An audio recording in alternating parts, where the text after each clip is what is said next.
Hey guys, welcome to Silicon Valley Girl. Today we're gonna chat about starting a business today and what I would do differently if I had to start today.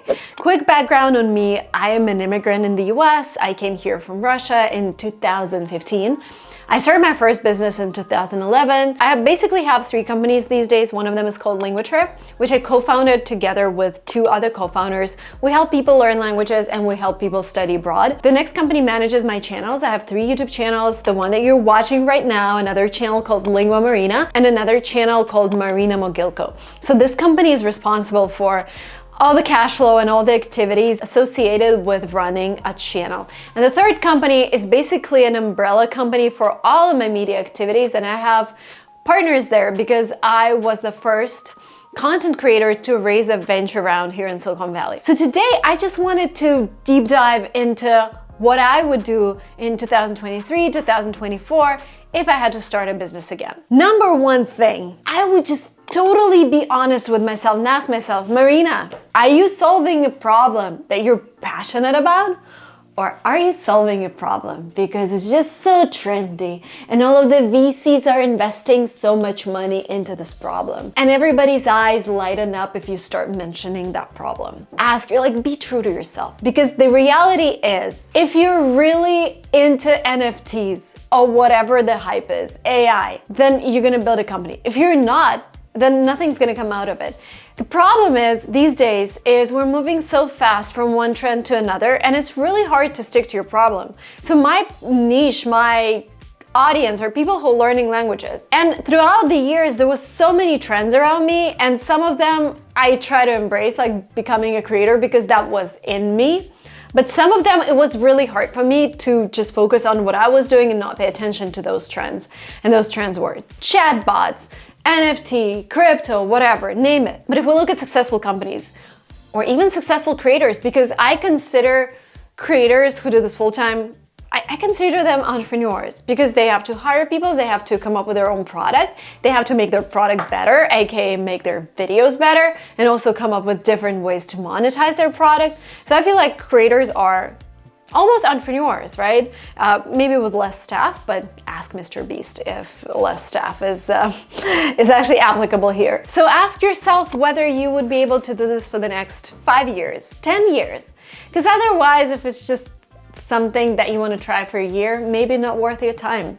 Maybe think of something else. I wanted to pause for a quick ad and tell you guys that as an entrepreneur, as a YouTuber, I understand that my tech is my work instrument. And sometimes people are like, oh, I'm not gonna get the new iPhone, but I'm like, how do you make money? Oh, by making videos, but your quality is gonna get so much better. So always invest in new tech, but it can also be pricey, so I make sure that I protect it. And Spec, a company that has been creating award-winning products for Apple and Samsung and Google and LG, are sponsoring today's video. By the way, this is what happens to your iPhone if you don't use the case, especially if you have kids around. This is my husband's iPhone, and yes, I am gifting him one of the Spec cases. Spec has been in the market for over 22 years, and they want to make sure that your device is always safe from falling and breaking down. Spec creates protective cases that don't hinder the manufacturer's intended functionality, but enhance it. The cases have everything you want in a case. Low profile, good corner protection, raised front for face-first falls. This year, they've introduced their new iPhone 15 Presidio 2 collection with Click Lock. For those of you who don't know what Click Lock is, it's a solution to help prevent MagSafe accessories from slipping. This magnetically attracted bolt automatically extends when a Click Lock MagSafe iPhone case is brought into proximity, acting as a mechanical interlock. I really like their wallet accessory because it helps me carry my cards and ID without having to carry any additional items, purses. Super helpful when I just drive around, kids, work, etc. I just take my phone, that's it. And people are always asking me on Instagram, Marina, why do you have a wallet attached to your phone? Don't you have Apple Pay? Of course I have Apple Pay, but I need my driver's license.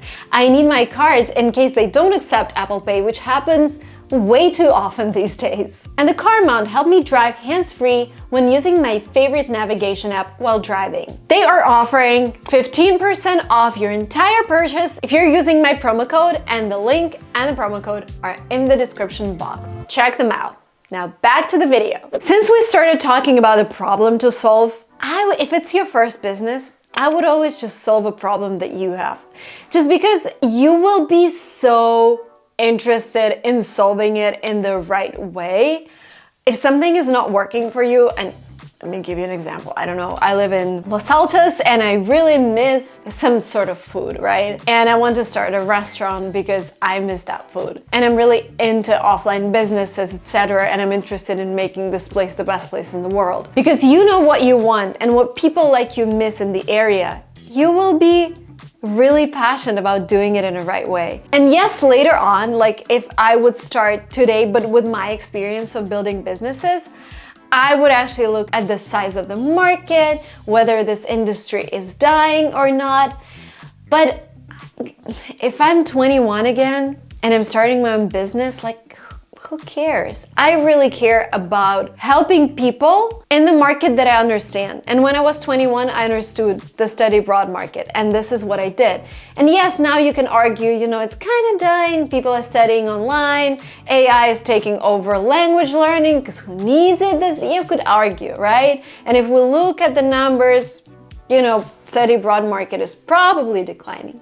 But I was so passionate back then, and it gave me what it gave me. We moved to the US. We learned how to, hire and fire people, and I'm just so grateful to it. And if back then in 2011 somebody told me, Marina, but study abroad is a bad problem to solve, you have to start an IT company, and I'll be like, I don't understand anything about that niche, right?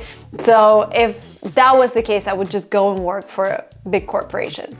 So this is a very important thing. Thing number 3 and 4 are really interconnected, and I'm gonna start with a story. I want you to learn about a great entrepreneur. Hopefully I get a chance to interview him. His name is Roman. He's from India and he runs a huge educational company in India. His company's valuation is over $1 billion. He started as an educator, like me. He started talking about standardized tests in India. He started as an educator, but very soon he realized that he can't teach all the time, teach and make videos and run a company. And he thought of a strategy where he hired the best teachers. Well, he raised a venture round here in Silicon Valley. He raised like 250 million. He started hiring the best teachers, but also his strategy is, we know how YouTube works. Let's just create a gazillion of channels to promote our services and to give people value. And I was chatting with him a week ago and he's like, Marina, I've been everywhere on your journey. And if you want to become a billionaire and build $1 billion company, raise millions and millions of dollars from VCs, oh my God, you're gonna be so stressed out all the time. And you have 2 small kids, and do you really want it? And by the way, watch the TV show called Succession to understand deeper what it means to run $1 billion company. Then he's like, do you want to IPO and depend on the market, on the public opinion? Or do you want to stay what you are right now, a creator? You kind of have your own independence, but yes, the business stops if you stop. And he's like, oh, with your channel, this is the maximum. He told me, I think it was maximum like 5 million a year that I can make with my educational channel. And that was so enlightening. I was like, okay, because always in the back of my mind, I always had this idea, I really want to build $1 billion company. But then learning about his daily routine, I was like, maybe this is not the case. So really what I want you to ask yourself is, where is it all going? Do I want to become a billionaire, run a huge company, report to my investors, report to the market, hire hundreds of people and fire hundreds of people? Or do I want to live a normal life? Or do I want to become a celebrity? Like, ask yourself where it is that you're going, because it will really help you structure your thoughts and your perspective on your business. And now number 4, that is really tied to it, that I'm trying to achieve in my own way. Make sure your business is not 100% tied to you and your personal brand online. And again, you might say, but Marina, if I'm a YouTuber, how does that happen? Invest in Airbnbs, invest in stocks, start a brand on Amazon, like whatever. I'm trying to figure out my maybe real estate strategy. I'm trying to figure out maybe it's a brand on Amazon. And yes, LinguaTrip is kind of independent from me. It still sells better if I'm the face of it, right? I understand that, but I really want to make sure the company is able to function without me. This is why I'm no longer teaching, really. I have some classes within the courses, but we're focused on hiring the best teachers in the industry because I want to make sure I can retire. Whatever you're building, if it's a consulting business, ask yourself in 2 years, how can I take a 6-week vacation. Ask yourself how I can just retire from this business and make sure it still pays dividends. Very important. Another thing, start delegating from day one. And I know it might sound a little outrageous if you're starting your own business. You're like, Marina, I don't have cash for that. Who delegates starting day one? Well, first of all, we live in 2023. Welcome to our reality. We have AI. Well, God bless AI, but also there are so many negative things going on. Somebody just created ads with my avatar, which is, you know, they're saying things with my voice that I didn't say, and they're selling their get rich fast scheme, and it's bad. But anyways, in terms of delegation, basic things you could delegate to AI, like research, marketing, whatever, just try. You know, it's like with investing. You have to start to feel it. You have to start to feel what feels right and feels wrong.